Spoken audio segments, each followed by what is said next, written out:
میرے خیال میں ایران کے ساتھ معاہدہ ختم ہو چکا، ایران سے مزید کوئی ڈیل نہیں چاہتا، یہ الفاظ صدر ٹرمپ کے ہیں، جنہوں نے یہ دعویٰ بھی کیا کہ اب جنگ بندی بھی ختم ہو چکی۔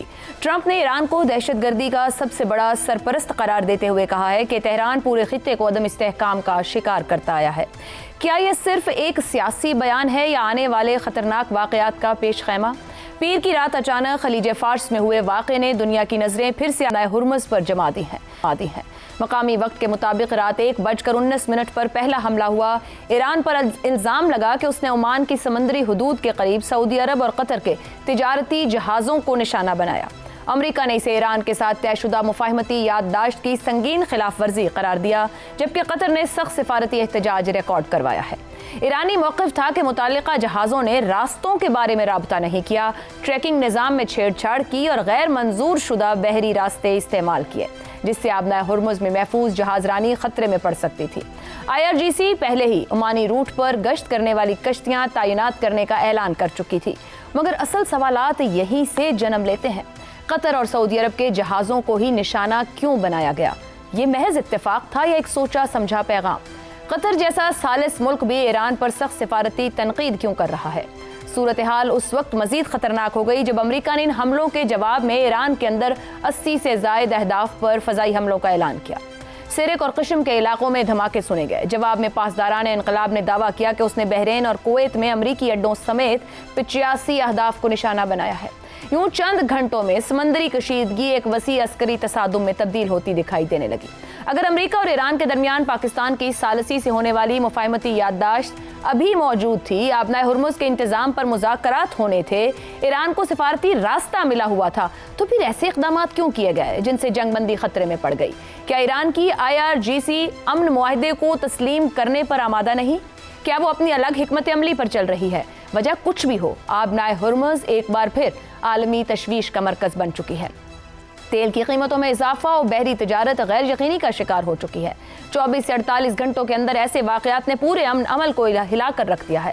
اب سب سے بڑا سوال یہی ہے، اس آگ میں پہلی چنگاری کس نے ڈالی؟ امن کو سبوتاژ کرنے کی بڑی ذمہ داری کس پر عائد ہوتی ہے؟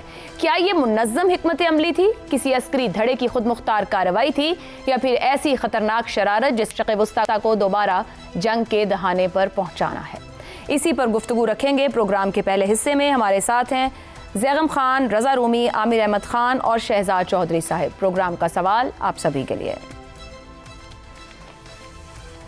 ایران، امریکہ، خلیجی ممالک، حملے، جوابی حملے، MOU خطرے میں، امن معاہدے کو سب سے پہلا دھچکا کس نے دیا؟ زیغم صاحب۔ میرے خیال اس میں تو کوئی شک ہی نہیں رہا کہ ایران نے دیا، اور اس وقت یہ سمجھنا مشکل ہے کہ ایران نے ایسا کیا کیوں۔ اتنی زبردست ڈیل حاصل کرنے کے بعد، جس میں خود اس نے بھی بڑی فرمائشیں کی، بڑی محنت کی، پاکستان نے بہت کام کیا، پوری دنیا اس پر کام کر رہی تھی، نظر رکھی ہوئی تھی، جس کی وجہ سے اسے فتح ڈکلیئر کرنے کا موقع ملا، اور ہرمز کو ریڈ لائن ڈکلیئر کر کے سعودی عرب اور قطر کے جہازوں پر ایسے حملے۔ آپ دیکھیے قطر کیا نہیں کر رہا اس وقت امن کے لیے، یعنی وہ خود مذاکرت کار بھی ہے، اس کے اور ایران کے مشترکہ گیس فیلڈز بھی ہیں۔ ایران جس رقم کی انتظار کر رہا ہے، یعنی وہ رقم جو اس کی اپنی ہے اس کو واپس ملنی ہے، اور وہ $300 بلین جو وہ انویسٹمنٹ چاہتا ہے، اس میں قطر کا بہت اہم رول ہے۔ سعودی عرب اس تمام عرصے میں تمام تر اشتعال انگیزی کے باوجود ایران کے خلاف کوئی بھی قدم اٹھانے سے باز رہا، اور اس پر ایران نے حملہ کر دیا، اس کے جہاز پر بھی اور قطر کے جہاز پر بھی۔ سوال کیوں کا ہے زیغم صاحب یہاں پہ، جب ایران اتنا کچھ حاصل کر رہا ہے، آپ خود کہہ رہے ہیں وہ ثالث جو 60 دن کی جنگ بندی لے کر آئے، آپ پھر بلینز آف ڈالر کی بات کر رہے ہیں، یہ فیصلہ کس کا ہے؟ یہاں IRGC کا کردار یا کوئی اختلاف نظر آتا ہے؟ دیکھیے، ایک تو بڑی بات یہی ہو سکتی ہے جو آپ کہہ رہی ہیں کہ ایران کے اندر جو مختلف سینٹرز آف پاور ہیں، جو مختلف جذبات ہیں، اور اس طرف اس وقت جبکہ جنازے کا جو عمل ہے وہ چل رہا ہے، وہ اتنے دنوں کا خمینائی صاحب کا، اس وقت جذبات بھڑکے ہوئے ہیں، لاکھوں لوگ سڑکوں پر ہیں، یا تو وہ اشتعال جو ہے وہ پالیسی سازی تک پہنچ گیا ہے۔ یا پالیسی سازی پر ان لوگوں کا غلبہ آ گیا ہے جو امن کی بجائے جنگ کو ترجیح دیتے ہیں. لیکن جس نے بھی کیا ہے ایران کے اندر سے یہ فیصلہ، اس نے ایران کی بجائے اسرائیل کا کھیل کھیلا ہے، کیونکہ یہ بالکل وہی ہے جو اسرائیل چاہتا تھا، جو امن کے دشمن چاہتے تھے. آج اسرائیل یہی کہہ رہا ہوگا امریکہ کو، دیکھا نا ہم یہی کہتے تھے نا کہ ان سے بات نہیں ہو سکتی. آج جو ایران کے سخت ترین مخالف ہیں، جو جنگ کو جاری رکھنا چاہتے تھے، وہ یہی کہہ رہے ہوں گے اور یہی کہہ رہے ہیں کہ ایران امن نہیں چاہتا، ایران سے امن نہیں ہو سکتا، اس کا رگڑا لگانا پڑے گا. اور پوری دنیا میں آج ریزنٹمنٹ ہے. پوری دنیا جو ایران کو سپورٹ کر رہی تھی کہ ایران ایک مظلوم ہے، اس کے خلاف وار آف چوائس کی گئی ہے، ایران بہت بہادری سے لڑ رہا ہے اور اس کے خلاف زیادتی ہوئی ہے، اس کو سنا جانا چاہیے، امن کا معاہدہ ہونا چاہیے. تو آج تو وہ ہمدردی ایران کو نہیں ملے گی، اپنے ہمسایوں سے بھی نہیں ملے گی، مسلم دنیا میں مسلم دنیا کی رائے عامہ سے بھی نہیں ملے گی، دنیا کی جو پیس لابی ہے جو امن چاہتے ہیں اس سے بھی نہیں ملے گی. شہزاد چودھری صاحب، جو زیغم صاحب ایک پل بنایا گیا، مسلم کنٹریز رہی، خطے کے ملک رہے، پاکستان کی کاوشیں رہی، 60 دن کی جنگ بندی ملی اور بہت کچھ ایران کو بھی ملنے جا رہا تھا.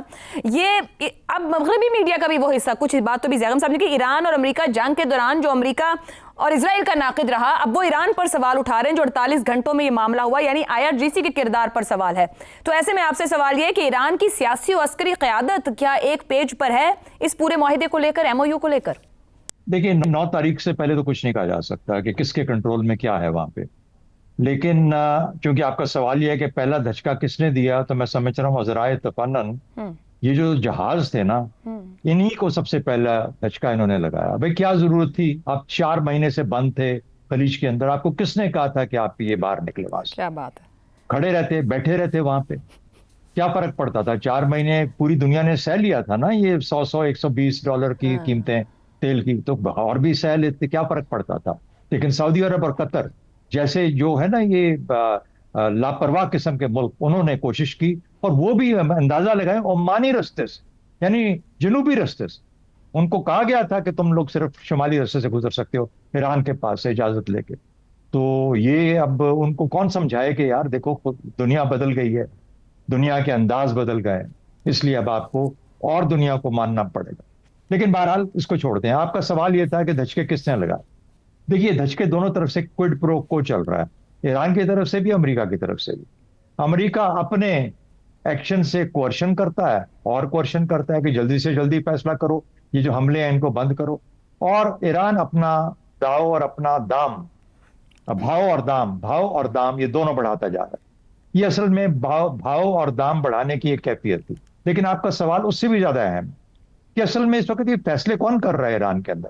میرا خیال ہے ایران میں اس وقت فیصلے کوئی نہیں کر رہا، اور خاص طور پر اس ماحول میں جو کہ آج ماحول ہے ایران کے اندر، یعنی جذبات کا وہ عالم ہے کہ کوئی کسی کو کوئی یہ نہیں کہہ سکتا کہ جو اس نے کیا وہ غلط کیا.